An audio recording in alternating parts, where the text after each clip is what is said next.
लिए जाएं आज के सारे important stocks in news. Harshada, good morning. Good morning Ashish. दो बिग बॉयज के साथ शुरुआत होगी, ओएनजीसी और भारती एयरटेल। ओएनजीसी के केस में नंबर्स उम्मीद से काफ़ी बेहतर है और एक चीज़ है कि इनके ऑपरेटिंग एक्सपेंसिव कम हुए हैं तो वहाँ से कुछ मदद मिलती हुई दिखाई दी है। तो प्रॉफिटेबिलिटी भले ही 9% घटकर आई हो, 8,938 करोड़ का आंकड़ा, जहाँ पर मार्केट ने अनुमान लगाया था कि 8,373 करोड़ तक स्लिप हो सकता है।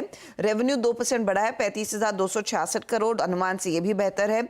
7% EBITDA में ग्रोथ देखने को मिली, 18,617 करोड़ का ये फिगर है और मार्जिन 52.8% पर आए हैं, जहां पर इस बारी अनुमान था कि मार्जिन कॉन्ट्रैक्ट करेंगे और 50% के नीचे स्लिप होंगे।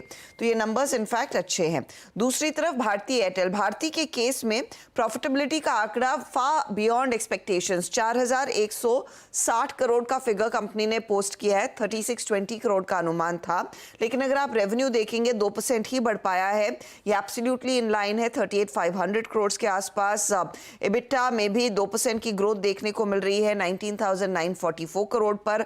मार्जिन 51.8% पर आए हैं, एक्सपेक्टेशन 52.2% की थी। तो भारती के केस में थोड़ा सा म्यूटेड क्वार्टर आप कह सकते हैं, थोड़ा सा फीका क्वार्टर, यानी कि आरपूस 211 रुपए के आसपास कंपनी ने किए हैं डिलीवर। इनफैक्ट यहाँ पर हेक्साकॉम भी मैं साथ में मेंशन करना चाहती हूँ, जहाँ पर मुनाफा, हेक्साकॉम का परफॉर्मेंस भारती के सामने ज्यादा बेहतर आपको दिखाई देगा। 511 करोड़ का मुनाफा, 2% से ज्यादा की ग्रोथ रेवेन्यू में देखने को मिली है, 1910 करोड़। हालांकि EBITDA पर प्रेशर आया और मार्जिन्स भी थोड़े से कॉन्ट्रैक्ट हुए हैं। आज इंपॉर्टेंट रहेगा वॉच करना कि टाटा केमिकल्स पर मार्केट का क्या रिएक्शन आता है, क्योंकि टाटा केमिकल्स के केस में मुनाफा 67% घटकर आया है 190 करोड़ पर। रेवेन्यू में 10% की गिरावट आई है, 3789 करोड़ का ये फिगर है। EBITDA 45% घटा और मार्जिन्स जो 24-24.5% के थे घटकर 15% पर आ गए। तो वैसे देखें तो नंबर्स काफी पेनफुल दिखाई दे रहे हैं। BEML का लॉस थोड़ा सा कम हुआ है, 70 करोड़ के आसपास आया। पिछले साल इस क्वार्टर में करीब 75 करोड़ का था। रेवेन्यू में करीब 10% तक की ग्रोथ जरूर देखने को मिले, 634 करोड़ का ये फिगर है। तो इम्प्रूवमेंट है नंबर्स में।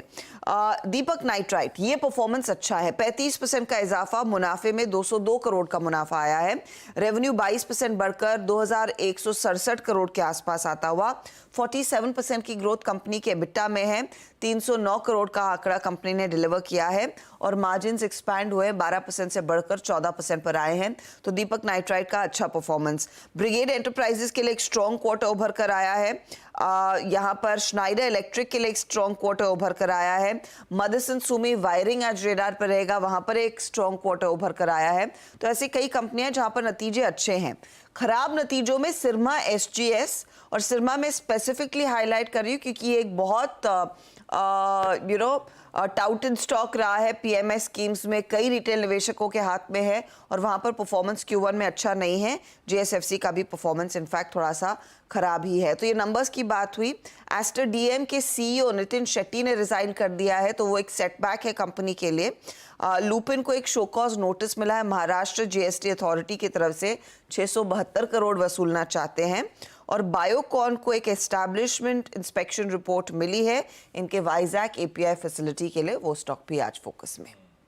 जो EIR कहता है वॉलंटरी एक्शन इंडिकेटेड, यानी कि अपने खुद ही दिक्कतों को सुलझा लो। ब्रेक ले रहा हूं, ब्रेक के उस पर जब लौट के आएंगे तो आज का इवेंट्स कैलेंडर और साथ साथ कमोडिटी स्ट्रैटेजी।